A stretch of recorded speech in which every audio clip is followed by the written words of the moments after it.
time to grow with the SEO queen. Receive the perfect leads like never before. No traffic is gonna explode. It's time to grow.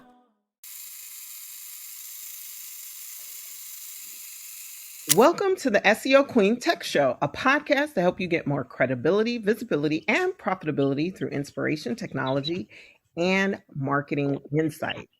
This podcast is for professionals and entrepreneurs who are looking to get more customers, clients, and patients. On Bashani Radio, iHeartRadio, and iTunes, Bashani Radio, always talking about everything from New York City.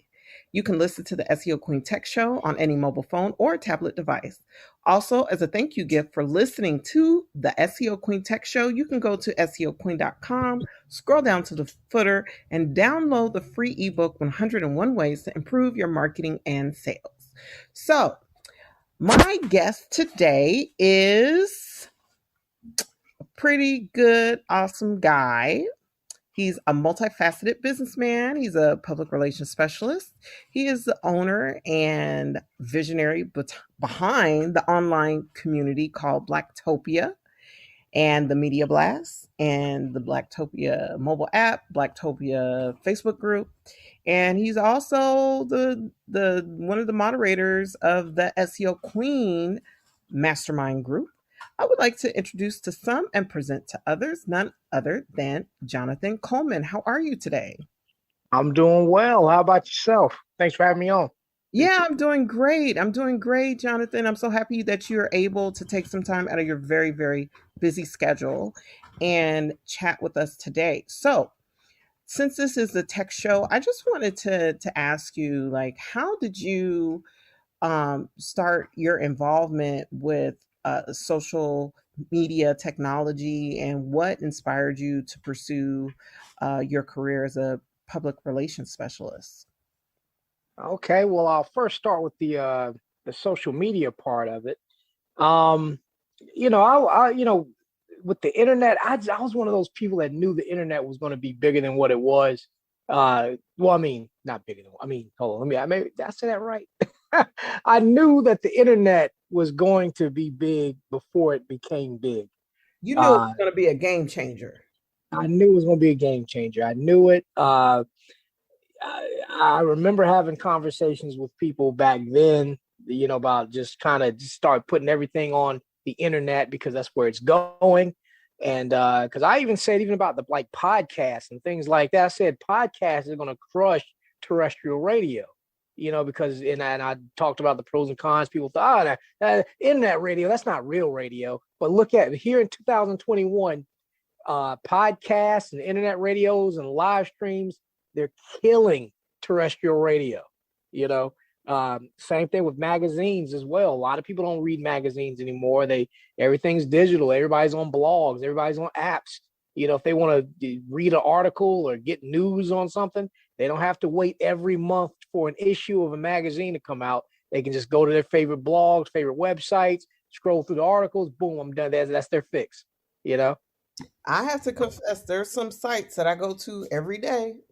There's some blog sites. I'm not going to say which ones, but I go to them every day. So I know what you say is true.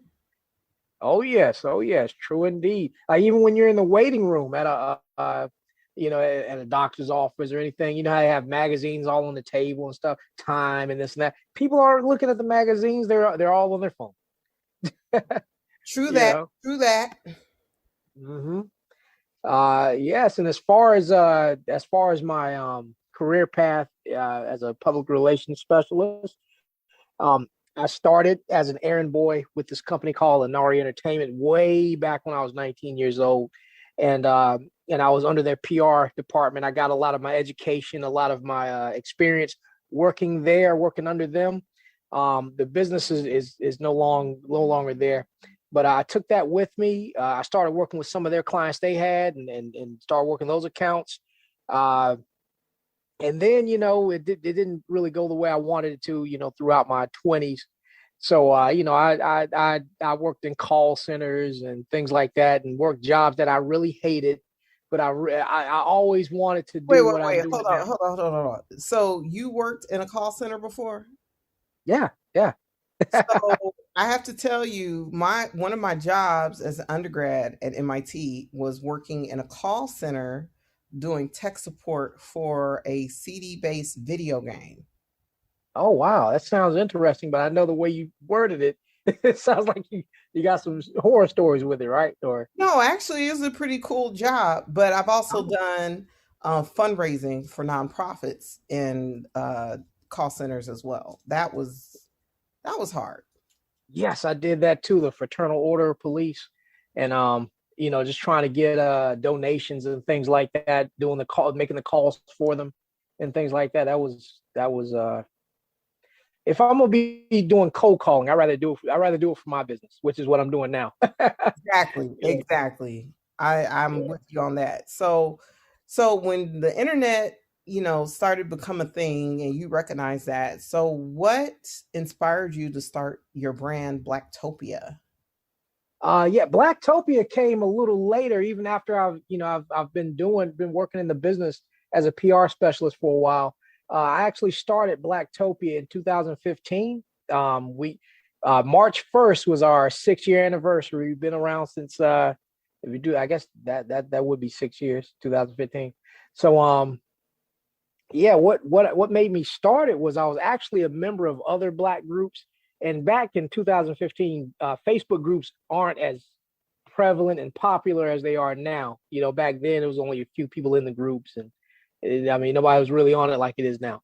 Um, I was in another Black group, and everybody was patting the admins on the back and this and that, and I made a joke. I said, "Yeah, this is like a Black utopian society, like a Blacktopia," and I was just kind of joking around.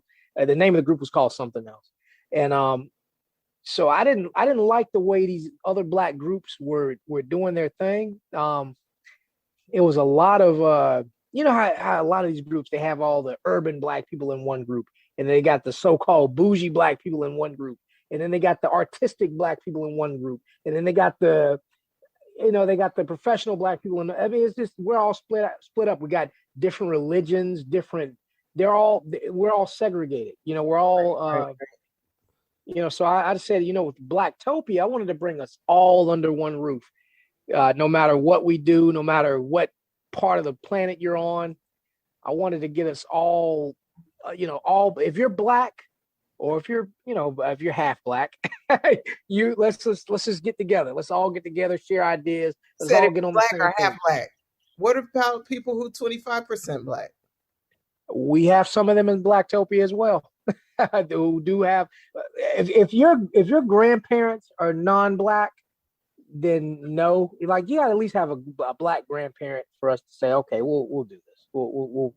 So we do have not many though, but we do have uh certain members in the group where they have a Black grandparent, and a white grandma, and then the grandkid. I mean, the kids end up being with a Mexican, or no, well, a Latino, and am I saying this right? I don't know. I don't want to get canceled for No, no, saying. no. You're not going to get canceled because I know what you're saying. You want to create a safe space free of microaggressions where Black Yes. people can speak freely. It's not about discriminating against anybody else. It's about creating a safe space.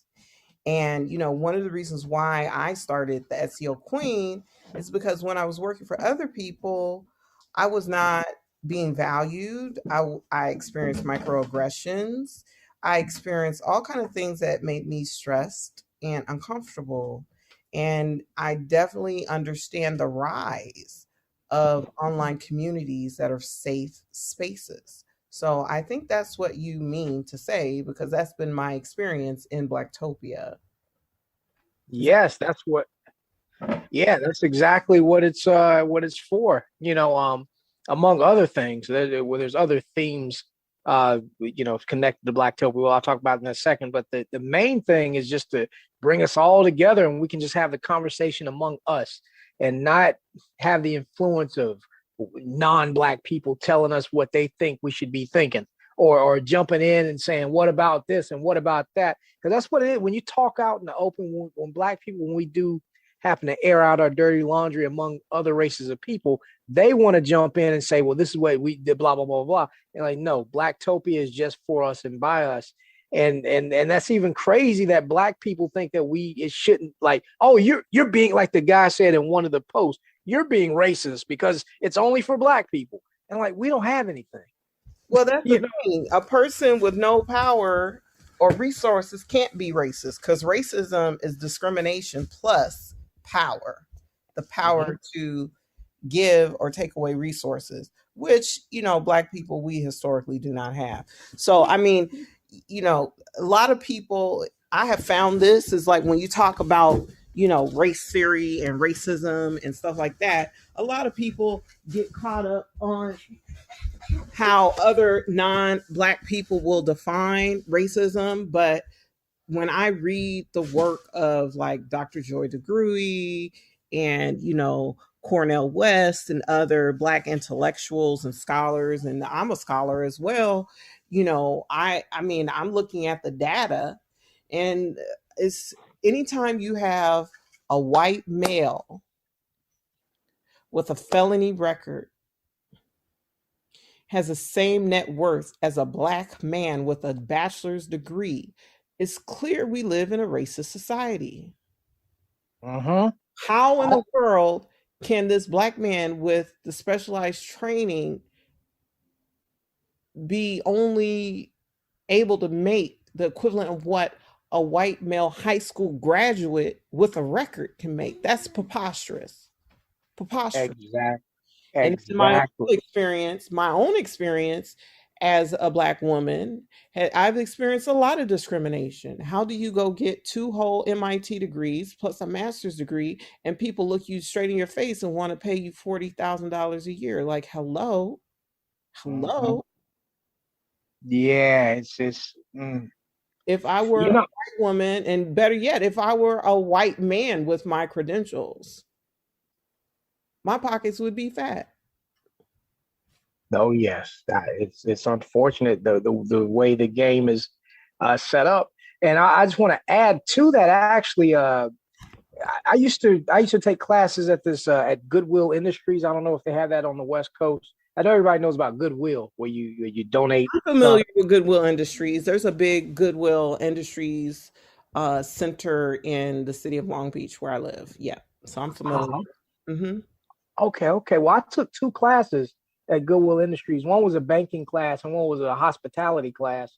And with the hospitality class, we had to do fake interviews with real people that were hiring, but they were really hiring, but they were just kind of like, well, we'll do a mock interview with these people to see if we'd hire them. I ended up getting hired at this catering company called Occasions Catering, but that's let me get to the racist part. That part's not racist, but but I did a fake interview with the DoubleTree Hotel.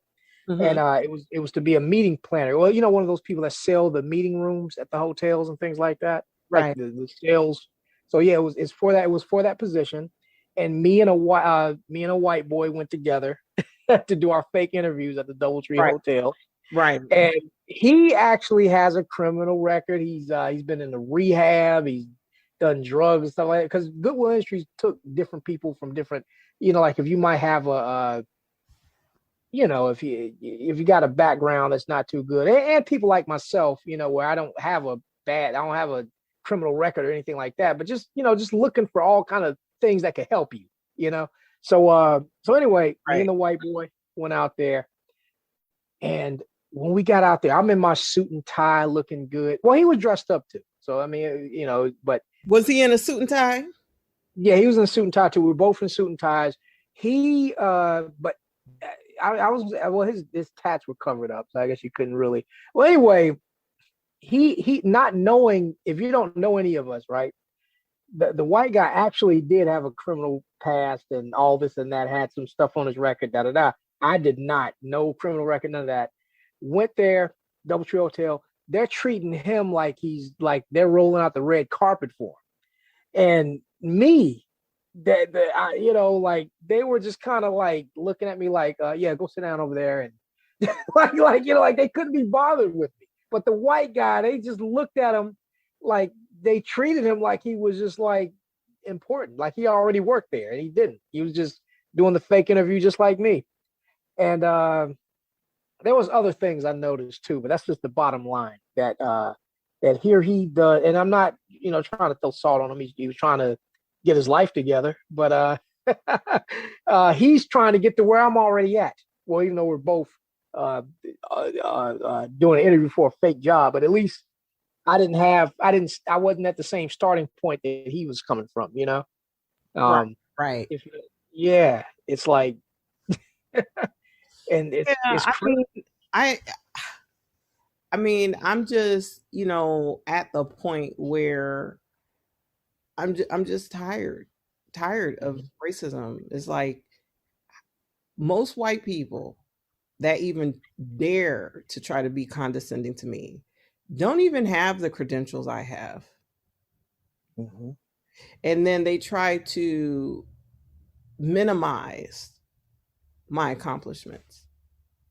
I don't have the patience for it. And that's why, I'm glad, social communities like Blacktopia exist, because there needs to be safe spaces for Black people. Because, when I was an undergrad at MIT, I had a very multi-ethnic circle of friends.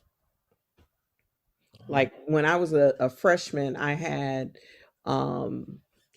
was very close friends with 2 Caribbeans, 1 white male from Maine, and me.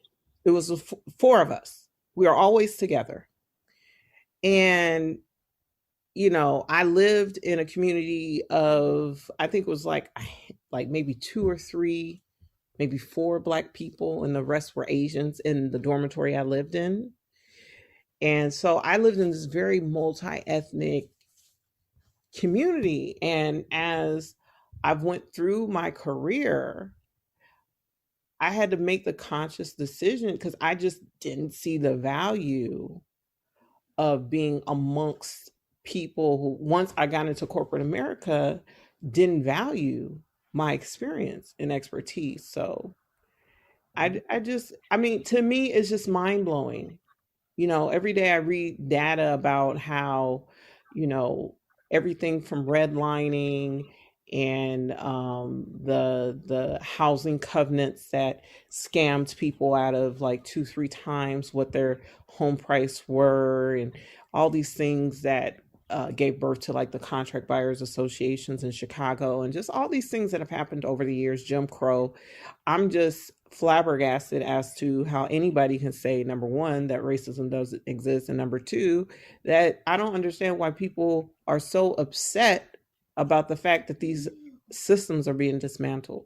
So I'm gonna get off my soapbox and I'm gonna ask you another question, Jonathan. So what have you seen, like, in developing this group in Facebook? What tactics have you used to grow it and increase and maintain the high engagement that you have in your group? There's several things that I do, and I'm just going to kind of pump it up with steroids because these things definitely work. One of the things I want to say is we have different theme days for Blacktopia. Primarily Blacktopia is for just bringing us all together. Just bringing Black people together all under one roof. That's what Blacktopia is initially for, and then the kind of the secondary, but my bad. I don't know why my brain is it's slow right now. I guess because it's late over here on the East Coast. But I'm hanging in there. We're gonna keep this going because there's a lot of stuff I want to say. The other thing is economic empowerment for our people, because that's one thing that Black people, we don't seem to know collectively. It's like we don't understand currency and money and how to use it as a tool to get to where you need to go. That's what all the other races of people kind of get, but we just kind of don't get it. But we're the ones that buy all the bullshit. We buy trinkets. We buy cars we shouldn't afford. We can't really afford at the time we buy them, and things like that. We buy things to show off to people and a bunch of junk, but we don't know how to use money to propel ourselves and to prepare, to take our people to the next level. I have to disagree with you on that, because the data shows that Black people save at a higher rate than most groups. The issue is the wage gap. You can save 100% of what you earn, but if you're earning 30 to 40% of what most people earn, right, 30 to 40%, plus you're dealing with the Black tax, i.e., when you are, unemployed sporadically, you get behind in your bills, your credit gets bad, then you have to pay higher interest rates, and it's like a vicious cycle. And so, I would argue that one of the reasons why it's hard for a lot of us financially is because we just don't. I mean, just the starting line is just so far behind other people. It's like I know for myself, it's when I'm financially less stressed, I can think about investments. I can think about these other things. But when you are trying to figure out where you're going to live and somewhere that's affordable, it's harder. So, well, I think that's what's happening. Well, to add on to that though, I'm not, I definitely don't negate what you're saying. I agree. But I also think that we also say, oh, money's the root of all evil, and it's all about, we have these slogans that kind of demonize money and things like that. And also the people that are kind of stuck in the loop that you said, like the like you said, you can't really think when you got all these bills and you got all these you gotta when you're thinking about how to survive and how you're gonna live, you can't really think about how to really use your money as a tool when you need to use it to live. But in addition to that, for the people that may not have it, for the people that are just at least doing okay and well enough to kind of break the cycle, at least, that's not, I think our people, that's not really what's really on our mind, and like generational wealth and how you can, like, oh, man, Z, I'm slow tonight. What happened to me? Well, you know what? I know what you're saying, and I think there's a mixed bag, but I mean, I definitely think that our community is so diverse. My family, we talk about, these issues on a consistent basis. So my perspective is a little bit different. Yeah. And it also might be where we're at too. Cause I know you're in California. I think the culture might be different than where I'm here in Charlotte, North Carolina. Or it might be also the circles of people, our perspective on that might have something to do with our perspectives on that as well, Yeah, but I think we agree that, it's no matter how far along you are financially, there's always new trends, new financial strategies to consider. I mean, look at, GameStop and the short squeeze that just happened, and cryptocurrency has just been exploding. Mm-hmm. So, I mean, there's a lot of things happening in the financial landscape that is new, that's cutting edge. I mean, with the cryptocurrency situation, it's just a lot going on. So you said one of the things that you do to grow your group is to use themes. So I know you have Thirsty Thursdays. Oh, yes. I can run down the things we got. For Sunday, we have Social Sunday, and that's pretty much light topics to get people to kind of mingle and get to know each other. On Monday, we have Money Mondays, and that's primarily for economic empowerment. It doesn't have to always be investing and saving and this and that. It could be about job opportunities, economic opportunities, promoting your businesses. If you want to sell something, Money Monday is a day for that. If you want to just talk about finance books, if you want to talk about cryptocurrency, if you want to talk about the stock market, anything, even if you got jokes about money, it's all for that. Tuesday, we have two themes, Topic Tuesday and Talent Tuesday.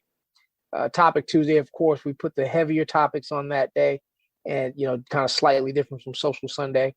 And Talent Tuesday is for the many Black people that have the many different talents that we have. You can promote it on Tuesday. Wednesday, we have three themes. Warm Wednesday, Wellness Wednesday, and Wednesday Night Poetry.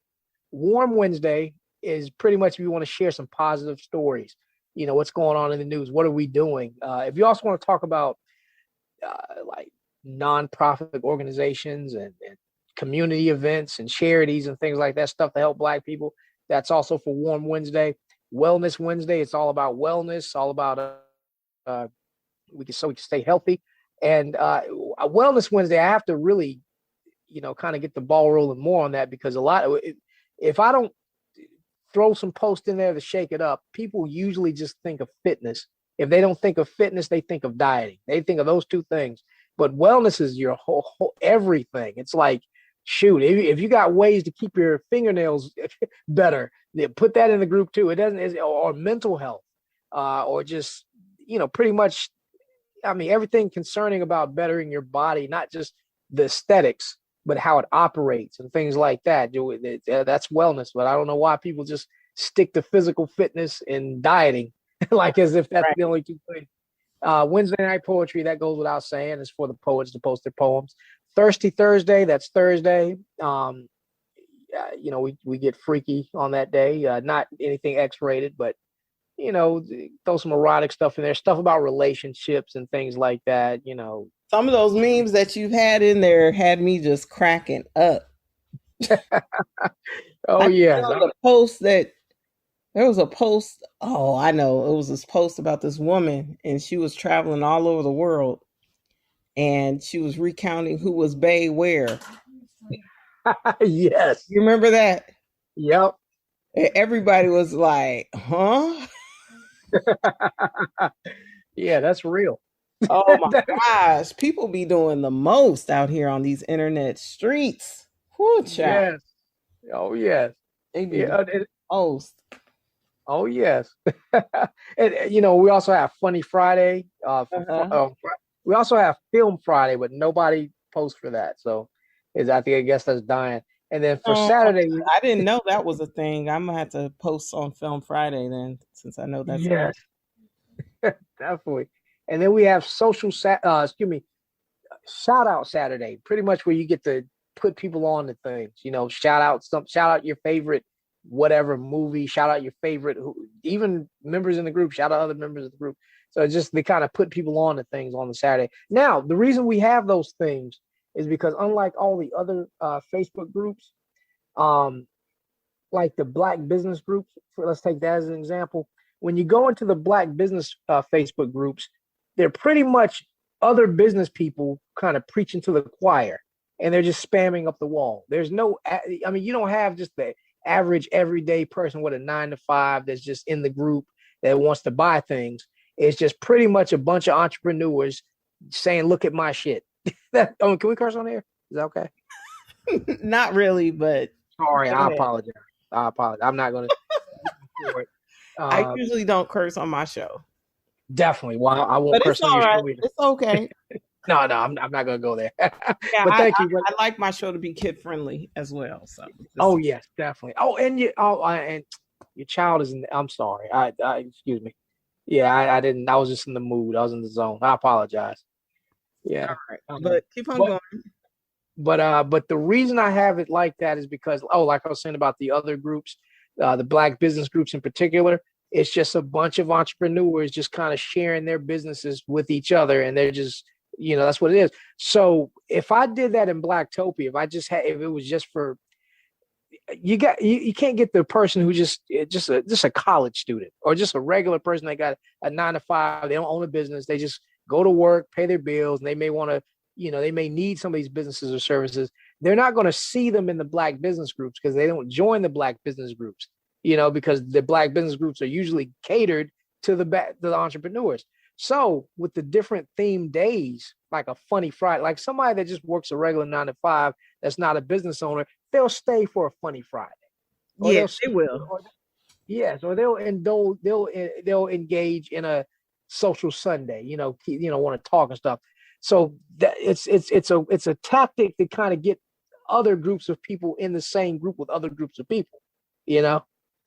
So now in Blacktopia, which is different from the other Black business groups, when someone shares their business in the group, it's being exposed to the people who don't join business groups, so that's another way to do that. The point of the theme days, aside from keeping the engagement going, is that so we could all be in the same, so we can all have a reason to be in the group, other than being Black, Right. So how many people were in the group when you first started it? When I first started, it was less than 100 people back in 2015. And it has not, now the group, I say for the past 2 years, the group has been growing. And another reason why the group is kind of taken so long to grow is, I think part of that is I have more of a, well, one of the things is I'm encouraging people to add people to the group now. Well, that's always been a thing. We've always encouraged that, but I think now, I do thank you shout outs to the people that add new members, and some people just want to see their name get shout out, so they add a few people, And another thing too is Blacktopia is getting popular on other platforms. It's getting popular among other people outside of the group. There are non-Black people who know about Blacktopia.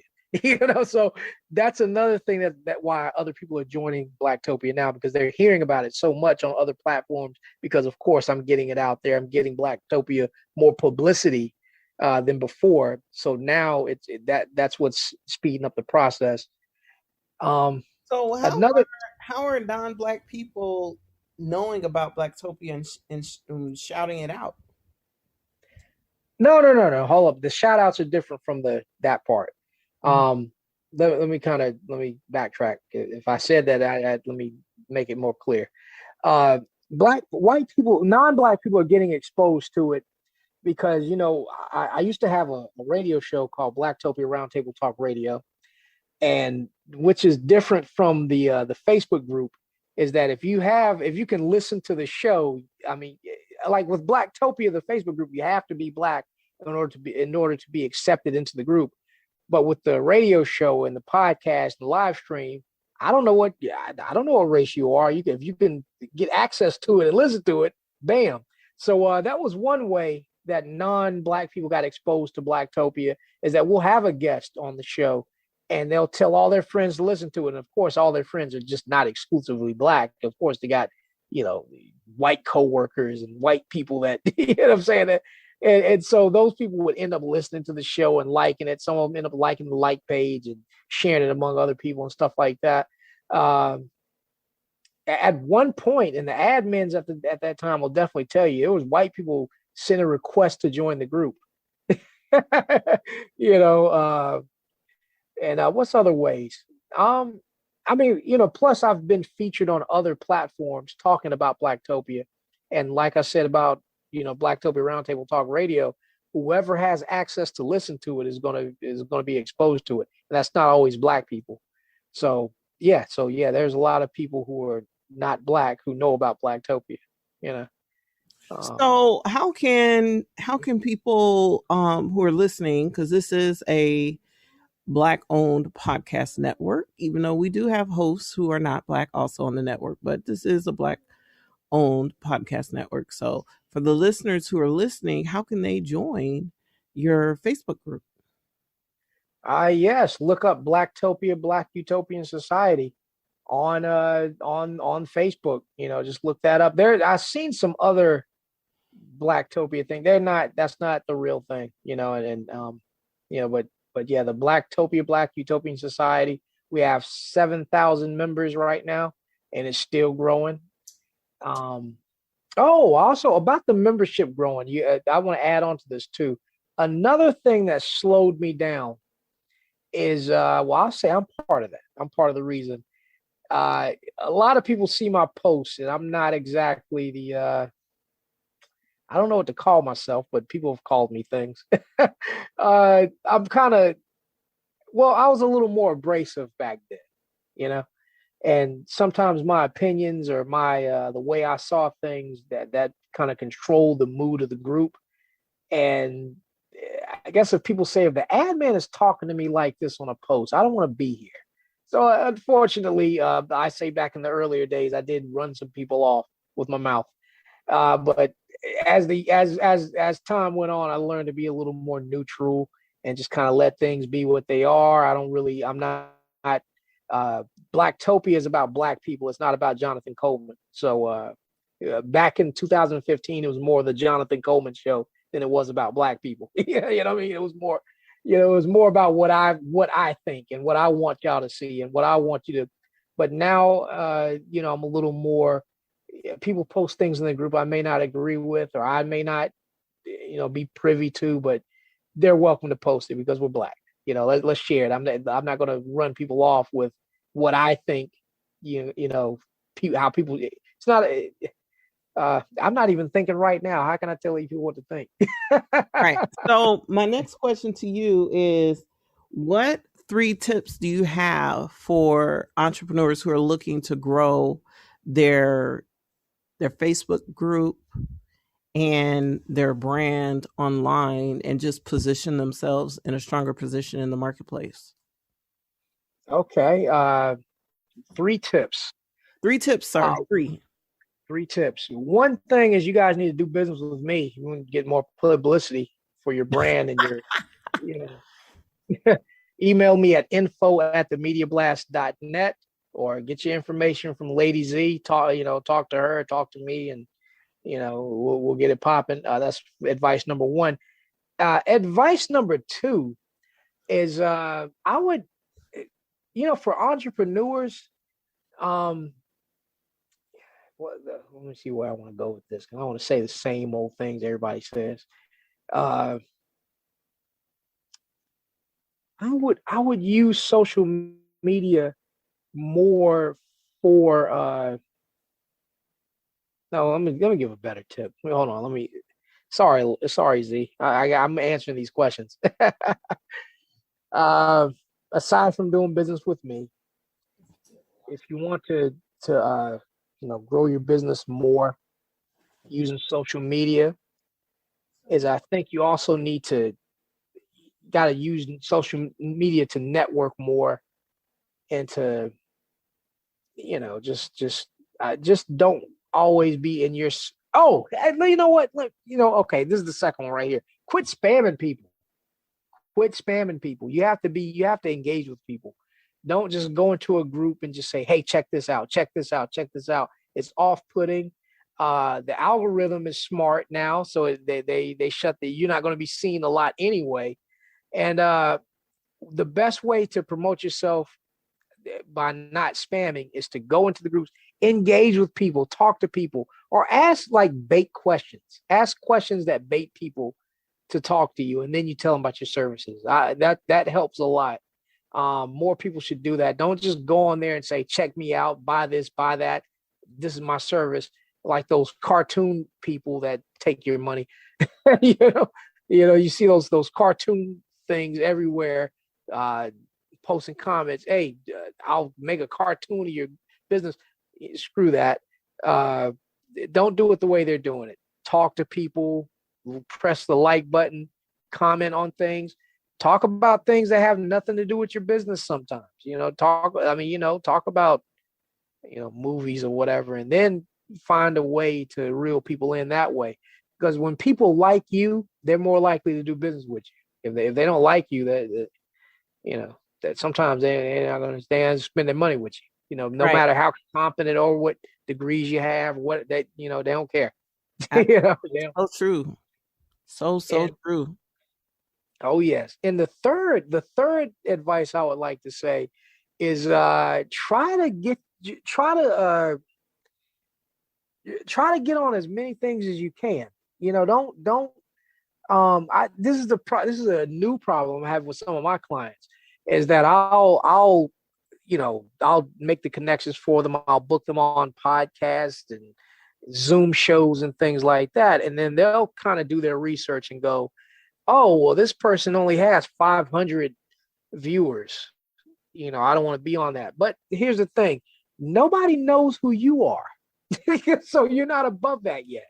Right. That I Yeah, mean, so me, it's I'm starting to get invitations to be on podcasts on a regular basis, and I don't turn any of it down. I don't even look to see how popular the podcast is because that's one, two, three, four, five more people who've heard me than before. So every little bit adds up. exactly. And a lot of these smaller podcasts have high conversion rates too. Like they may not have tens of thousands of listeners or subscribers, but just say they do have like maybe 300 dedicated subscribers or something like that. The smaller ones, 200 of those people will actually buy what you're selling or actually look into what you're doing.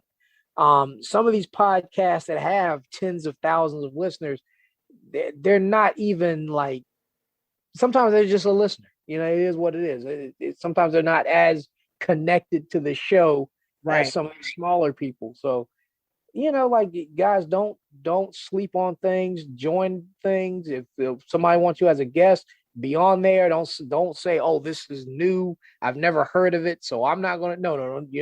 You ain't fancy yet. You're not Beyonce. You're not. You're not Rihanna. You don't. You're not the. You're not a You're big not The Rock. corporate. Yeah, you're not any of those You're not The people. Rock. You're not Will Smith. Yeah, Get over yourself. exactly. So Exactly. Oh, can I give a fourth one? Sorry, not to cut you off. yeah, you can give a fourth one, and then I want to talk about Lady Z and the SEO Queen. So go ahead. Definitely. The fourth thing I want to say is you're not above advertising. Not above. I mean, I know some people have horror stories with Google Ads and Facebook Boost and things like that. Okay, you don't have to use them. You don't have to use Google Ads and Facebook Boost, but you have to advertise. Advertise. Coca-Cola and McDonald's advertise. I don't know why these small businesses think they're above that. If Coca-Cola and McDonald's stop advertising, people still know those brands, you know. But some of these small businesses, they think that they're above getting an ad in a magazine, or they're above getting a slot on a commercial spot on a radio show. Like you guys have been in business for 2 years at the most, and you guys need all the exposure you can get. So don't advertise. It pays to advertise. Yes.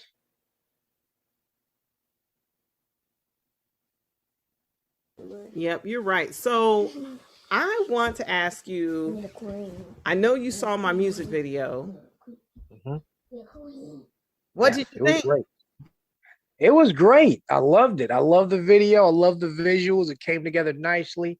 The visuals complemented the music. Because sometimes that's what you need. You need a music video to go along with the song, so people can buy more into the sound. They Right, kind of. right. So I mean, this is the thing. Like, I had a comment that was made to me about the music video. They're like, Z, you're a good artist, but you got political in the video. So what do you think about the political content of my video? Well, I'm gonna just say a broad statement with it, because I don't know, maybe the political part of it kind of flew over me because I was just so wrapped up in the video being dope. But I want to say Now, me personally, I don't try to get too political because I don't want to turn off anybody. I don't like to talk about politics, religion, things like that. What I believe and what I follow, that's for me. I don't want, because people are, you know how people are. You say, you give your opinion on People things real like that. sensitive now. People People are real real sensitive. yes. And I don't want to leave money on the table. So I leave that alone. But I do want to say that don't be ashamed. Like if you got to say what you got to say it. Don't let, I just said I don't do it because I don't want to leave Well, money on the table. you know, But you could. this is part of my business model. Mhm. This is part of my business model. See, I did not make a conscious decision to pursue entrepreneurship. I was kind of forced into it due to circumstances. Oh, yes. And no, I'm not bitter about it, but I am tired of racism. And, you know, I love who I work with. I love my clients who I work with. And, you know, I think, you know, I'm at a point where I have this community of like-minded people that's just a blessing, you know. And for me, you know, everything is political, everything's personal, and you know, that's just who I am. And I also Yes. realize that the people who may be offended by the quote unquote political content in the video, they don't mess with me no way. So it is what it is. Yes, exactly. Don't, hey, take a stand. You got to say what you're against and for, and I think also that you, hey, this wraps it up right here when you say this. The people who mind don't matter, and the people who matter don't mind. You know that you know Say if that one people, more time. I love that. the people who matter don't mind, and the people who mind don't matter. Right, right, You right, know, right. because if, yeah, because if people, if they're really rocking with you, that shouldn't turn them off. You know, and the people that did get turned off, they wasn't rocking with you anyway. You know. Right. Because I mean, to be honest, like there's certain opinions I have, like, you know, I have friends who, you know, disagree. I can think of a few things.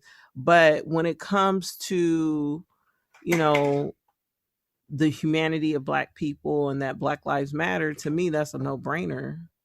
Mm-hmm. And it shouldn't be political. It shouldn't be perceived as political. It is, but it shouldn't. Yes. Oh yes. Oh yes. And and when I put that, when I asked Black Lives Matter Long Beach to participate in my video, and when I found the Black Lives Matter murals in my city, I did it for a reason. Because if we don't speak up for ourselves and say we value ourselves and we matter, who will? Who will? Exactly. Now who? Now when you said political, of course I knew the Black Lives Matter themes in there, but I was thinking, did I miss? Because you know what, I the Black Lives Matter movement and statement is so, I don't even consider it political, but I guess some people who are on the opposing end of this, they look at it as like a political statement, or some type of Well, I mean, I know personally some people who were very involved in Black Lives Matter who lost their business behind it. And mm, I know that there are consequences there, and there have been consequences. But, you know, for me, you know, my whole life has been a consequence. So at this point, I'm going to say what I need to say. yes, exactly. Because I mean, I think now more than ever, it's like we have to call out this inequality. I mean, our ancestors, you know, we just got out of Black History Month. Now we're in Women's History Month. And when you think of the Black women like Madam C.J. Walker, Ida B. Wells was so outspoken against lynching. She was a journalist that was just, you know, she did extensive investigative reports. And that's our history. That's my history. Someone told me once that I'm a woman before I'm black. No, no, I'm not. I'm black before I'm a woman. Mm-hmm. Because that's what people see. That's what people Exactly. see. And that's why I wanted you to come on here because your group is using technology, but it also is a political statement, whether you Mm-hmm. like it or not. Jonathan, it's a political statement. It's empowerment because so often we are isolated systematically. I You're mean, right. have you heard about the Stanford educated PhD that was fired from Google? No, what? Yeah, so Dr. Timit Gebru, she was fired last year in December, like the first week of December.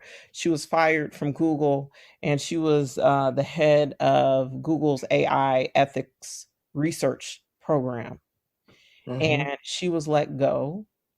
And I think they just let another female researcher go. But she had found that many of the language models and many of the technology behind AI is, in fact, could be used discriminatory, and there needs to be, some work. I think she's the one who discovered that the facial recognition technology does not work properly and accurately for Black people and needs to be fixed.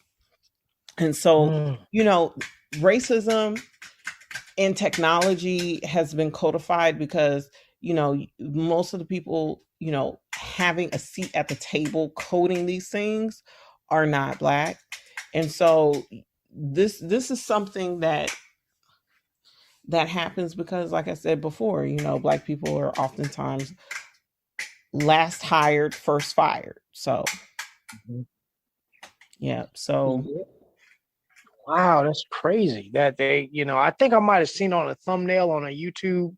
I mhm. was scrolling by. I don't think I clicked it and went further into it. But dang, yeah, it's like, see, this is why we need a Blacktopia more than ever because it's Exactly, because we need Blacktopia more than ever because, I was in tears when I read the story.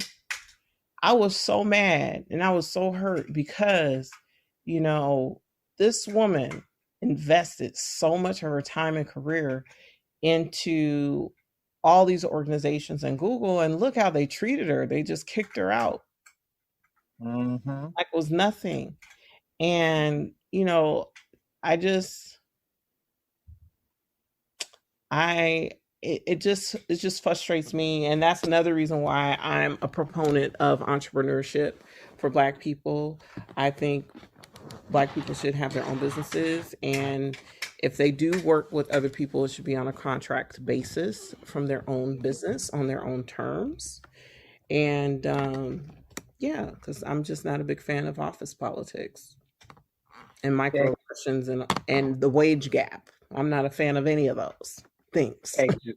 Exactly. Because I saw on a meme said you can't get fired from a job you create, or what was it? I'm misquoting the meme, but it's something like that. You can't get fired from your own business or something like that.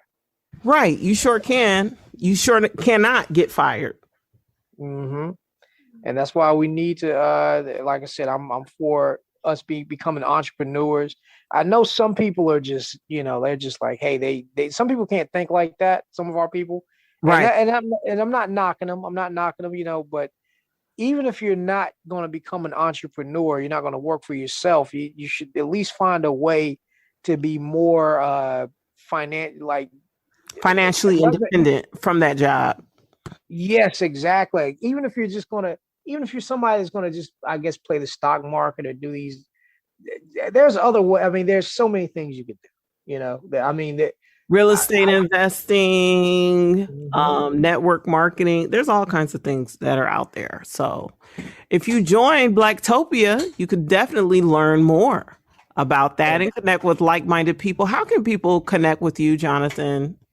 oh yes, I'm easy to get in touch with, but I think I should change that because yes, two people. I think people need to get through five people before they get to me now. Oh Yeah, my but goodness. yeah, not that I'm getting Hollywood or anything, but some people just they drain my energy. You know how that is, you know. So I Yeah. had to put up some barriers now. Uh, yeah, but anybody can reach me. My email address is info@themediablast.net.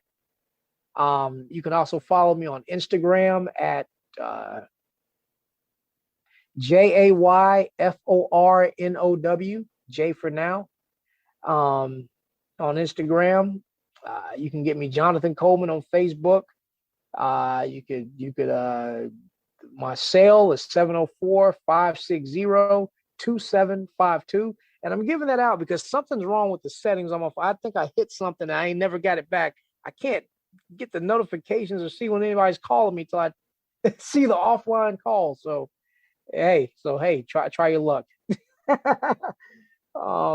All Yeah. right. Well, I mean, Jonathan, it has been a pleasure having you on the show. And I just love, love, love Blacktopia. I think I visit the group daily on Facebook. And I love what you're doing there. And I'm also looking forward to you continuing your work with the SEO Queen Mastermind group. And I mean, just thank you so much for everything you do. And you have been listening to the SEO Queen Tech Show, where we help you to get more credibility, visibility, and profitability through inspiration, technology, and marketing insight. This podcast is for professionals and entrepreneurs who are looking to get more customers, clients, and patients. We are broadcast on Bashani Radio, iHeartRadio, and iTunes. Bashani Radio, always talking about everything from New York City. Don't forget that you can listen to the SEO Queen Tech Show on any mobile phone or tablet device. And as a thank you gift for rocking with us on this show today, please go to SEOqueen.com and download the free ebook, 101 Ways to Improve Your Marketing and Sales. My guest today is Jonathan Coleman. He is a multifaceted businessman and the founder and proprietor of the Blacktopian Society, and also the public relations specialist at the Media Blast PR. You definitely want to connect with Jonathan.